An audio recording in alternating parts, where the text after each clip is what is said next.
Hello, friends. So, what's up today? I have come with a new topic. आज का हमारा topic है procrastination. बाप रे, कितना बड़ा वर्ड लग रहा है ना प्रोक्रेस्टिनेशन. सुनने में जितना बड़ा सुनने में है उतना ही हैवी भी है. प्रोक्रेस्टिनेशन मतलब कोई भी काम कल पर डालना. ऐसा होता है ना बहुत बार हमारे साथ कि हमें कुछ काम करना होता है बट हम सोचते छोड़ो ना कल कर लेंगे, आज मूड नहीं है, आज मन नहीं हो रहा है, आज छोड़ो ना यार फिर वो परसों कर लेंगे. और शायद या तो वो कभी कल या परसों ये आता ही नहीं है, या तो वो कल तब आता है जब हमारे प्रोजेक्ट की डेडलाइन होती है. ऐसा बहुत बार होता है, राइट? और फिर हम यहाँ वहां दौड़ते रहते हैं. और ऐसा सबके साथ होता है. सबसे पहले हम ये जानेंगे कि हम ये प्रोक्रास्टिनेशन करते क्यों है, ऐसा सबके साथ क्यों होता है, क्यों हम काम टालते हैं. एक रीजन तो आपको पता है, क्योंकि आपका मूड नहीं था, आपका मन नहीं था. बट उसके बाकी भी काफी सारी चीजें हैं. Lack of motivation, lack of focus, lack of concentration, lack of planning.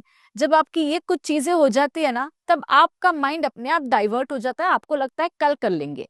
But no worries, हमारे पास इसके भी सॉल्यूशंस हैं. आपको जब भी ऐसा फीलिंग आती है कि यार चलो ये काम मैं कल कर लेता हूँ या कि यार मैं कल कर लेती हूँ, इमीडिएटली सबसे पहले आप वो काम एक पेपर पे लिख लीजिए.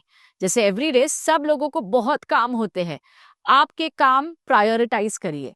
आप एक पेपर पे लिख लीजिए सबसे पहले जो इम्पोर्टेंट काम है, जो आपकी प्रायोरिटी है. सबसे पहले मुझे ये करना है, फिर मुझे ये करना है, फिर मुझे ये करना है.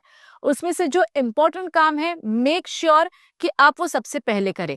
लेकिन अब ये करे कैसे? प्रोक्रास्टिनेशन तो उसमें भी हो सकता है कि लिख तो दिया है मैंने, पर मैंने सोचा चलो मैं कल परसों कर लेती हूँ या मैं बाद में कर लेती हूँ. Now what you have to do is, आपने जैसे आपके काम नोट डाउन किए, आप उस काम को करने के बेनिफिट्स लिखिए और उस काम को नहीं करने के बेनिफिट्स लिखिए. कि अगर मैं कर रही हूं तो मेरा क्या फायदा हो रहा है, और अगर मैं नहीं कर रही हूं तो मेरा क्या फायदा हो रहा है. ऑटोमेटिकली आप वो काम खुद ही कर लेंगे, बिकॉज हर इंसान अपने बेनिफिट का ही सोचता है. सेकेंड चीज आप ये कर सकते हैं कि जब आपने वो काम लिख दिया है, आप उसके आउटकम पे ध्यान दीजिए. कभी कभी ऐसा होता है कि आपको बोर होगा, आप मोटिवेट नहीं होने वाले हो, लेकिन खुद को थोड़ा मोटिवेट तो आपको करना ही पड़ेगा.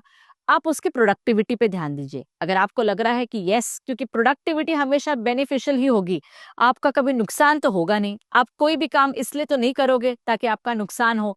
कोई भी काम आप करोगे तो इसीलिए ना, ताकि आपका बेनिफिट हो.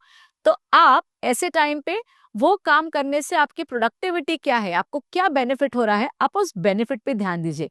अपने आप मोटिवेटेड हो जाएंगे वो काम पूरा करने के लिए. एक और इम्पॉर्टेंट चीज, start saying no. So for